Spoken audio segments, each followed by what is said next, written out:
Well, maybe not for a younger kid, but I think people our age, I think they can make their own decisions and, decide whether or not they should be watching it.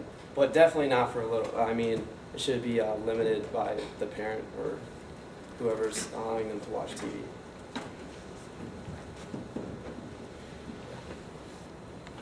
What do you think caused the change in the type of stories? Like in the children's shows, they used to be happy stories, and now they're more into exploiting or humiliating people on television.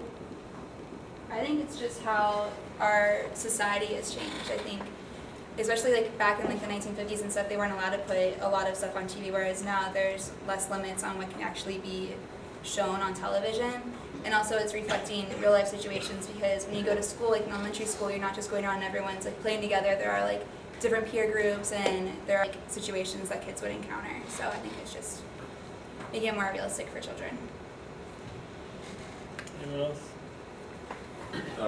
Do you agree with the statement from the American Academy of Pediatrics? I noticed you said that they said children should not watch more than 2 hours of TV in the day. Do you agree with that?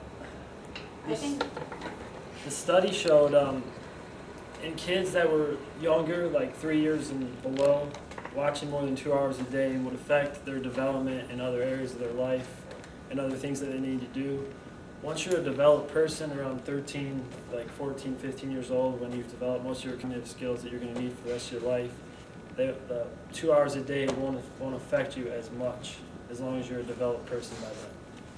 Yeah, the article stated that it's not the amount of time that you're spending, it's like what you're giving up doing. So like, are these kids watching TV because they don't have someone taking them out doing activities, like going to museums, parks, getting them out in the world, or is it because like they're gonna watch TV and then they get to go out and actually do those things? So it just depends on how you weigh it.